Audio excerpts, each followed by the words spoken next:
Good morning, students. Good morning, sir. Look here. Yes, yes. Today we are going to learn about the poems. One question is asked in your examination, and the question's name is reference to context. When reference to context is given in your examination, three things are very essential. Three things क्या क्या essential है? Name of the poem, name of the poem, then name of the poet, and central idea. Three things should be written in reference to context. Reference to context की शुरुआत जो करते हैं, सबसे पहले इसमें तीन चीजें आना बहुत जरूरी है, और तीन चीजों में सबसे पहले कहते हैं पोएम का नाम। सबसे पहले आप देखें my mother at 66। My mother आप लिख सकते हैं। अब शुरुआत जब करें, जब आपको 4 लाइंस गिवन रहती है, 2 लाइंस गिवन, 3 लाइंस गिवन हो, तो आप लिखेंगे दीज लाइंस। क्या लिखेंगे? These lines have been taken के वजह आप लिख सकते हैं एक्सट्रैक्टेड। क्या लिख सकते हैं? Extracted from the poem. From the poem. Poem का नाम सबसे, अगर ये पोएम है क्या आ जाएगा? माय मदर इज 66 आ जाएगा। कंपोज्ड बाय, कौन सी बाय? कंपोज्ड बाय भी लिख सकते हो, रिटन बाय भी लिख सकते हो। कंपोज शब्द अच्छा रहता है। फिर भी जिसको लगे मेरे तो ऑक्सीजन रिटन में ही क्लियर हो रहा है, तो कोई बात नहीं, रिटन बाय कमला दास लिख दिया। और जैसे क्यों the central idea of the poem, तो पोएम का सेंट्रल आइडिया क्या है? अब आप देखें, सबसे पहले माय मदर एट 66 देखें। My mother at 66 free verse में। फ्री वर्स का मतलब पोएम डायरेक्ट लिखी हुई है, इसमें कोई राइम्स की इत्यादि है नहीं। आप देख सकते हैं इसमें सिमिलीज है। क्या है? सिमिलीज। सिमिलीज का एग्जांपल क्या होता है? कंपैरिजन करना। क्या करना? कंपैरिजन। और इसके जो पोएम की शुरुआत होती है वो इससे लाइक और एज से होती है। किससे? लाइक और एज से। सेकंड एग्जांपल इसमें रिपीटिशन का है। किसका है? रिपीटिशन। और रिपीटिशन में लास्ट लाइन हमने पढ़ी होगी smile and smile and smile. Repetition means एक जो वर्ड है उनका बार-बार वर्ड्स वापस आते हैं, वर्ड्स वापस आते हैं, और these words directly attack to our heart. Heart से सीधा संबंधित उनको रिपीटिशन कहते हैं। लेकिन सिमिली में लाइक और एज से शुरुआत होती है।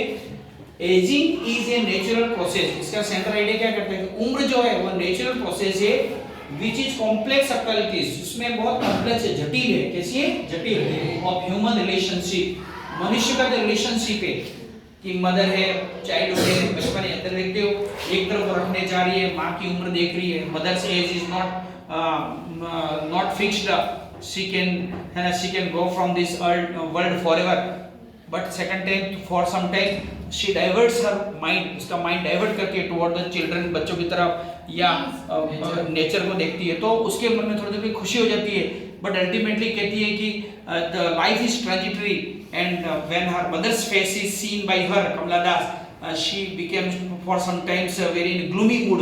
ग्लूमी मूड में आ जाती है, दुखी मूड में आ जाती है। सेकंड पॉइंट में हमारी ये कीपिंग क्वाइट। कीपिंग क्वाइट यानी शांत रहो, थोड़ी शांति बनाए रखें, सुनने की आदत डालें। ये लिखा है फ्री वर्स में। किसमें लिखा है? फ्री वर्स में। पेब्लो नेरुदा ने लिखा है। इसके सेंट्रल आइडिया है the realisation of importance of silence. उससे पता है साइलेंस का क्या इंपॉर्टेंस है in our life.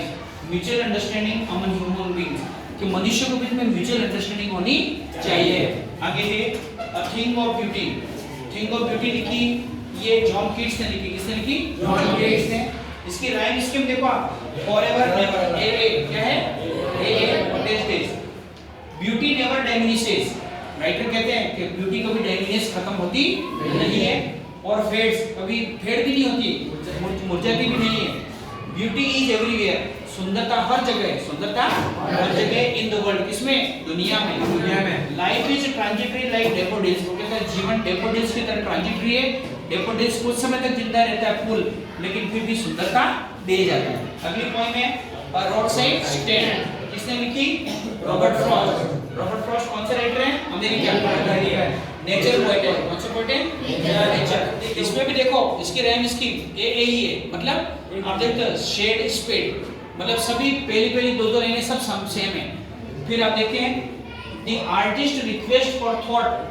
Artist request करता है for thought for the helplessly low individuals, जो बेचारे दिन भर मेहनत करते हैं, लो इंडिविजुअल्स के रूप में, हु वर्क्स टायरलेसली, जो दिन भर मेहनत करते हैं, but their lives have indicated no advancement, लेकिन उनके जीवन को कोई फायदा मिलता नहीं। रोड के किनारे एक अपनी स्टैंड बनाते हैं, कोई आते हैं रिक्वेस्ट करते हैं कोई ले जाए नहीं ले जाए पर दूसरों को सही है वो बनाने में रहते हैं ये बताया है। लास्ट में आंट जेनिफर टाइगर्स कौन सी पोएम है? Aunt Jennifer tigers. ये लिखी किसने? एडनी लीच ने। इसमें लिखा है इसमें विमेन एम्पावरमेंट को बताया गया है, औरत को सशक्तिकरण बनाना, women empowerment in the world की इसमें लिखा है। इसके देखो इसकी राइम इसकी भी है, 4 लाइनों का सेट है। कितनी लाइनों का? 4। ए ए बी बी क्या? ए ए बी बी। आप देख सकते हो स्क्रीन ग्रीन ट्री एविडेंटली, ये 2 लाइनें सेम है लास्ट वाली, इनका साउंड सेम है। क्या साउंड है? साउंड। और ये ट्री एविडेंटली। एडन रीड ने लिखा how the power of the patriarchy controls, किस तरह से परंपरागत पीढ़ी दर पीढ़ी जो कंट्रोल है किसका? मेन रूल का। किसका? मेन रूल का। विमेन्स राइट्स एंड माइंड, औरत की अधिकार और बॉडी को कंट्रोल कर सकते हो लेकिन उसके माइंड को कंट्रोल कर सकते नहीं है। ये हमारी पोएम है। रेफरेंस टू कॉन्टेक्स्ट में आपको इनका लिखना है। when is are given you have to give the explanation of those lines and at last you have to give the comments at last। तो मैं लास्ट में क्या देना है? कमेंट देना है। कमेंट्स में आप क्या लिखोगे? सुनो, कमेंट्स में सिमिली है, मेटाफर है कि इसमें the poem is very simple, the poem is complex, the vocabulary is rich, all things are should be there, so it is very good. Okay, Yes, sir. That is good for today. We will discuss tomorrow also. Thank you for today. Thank you, sir.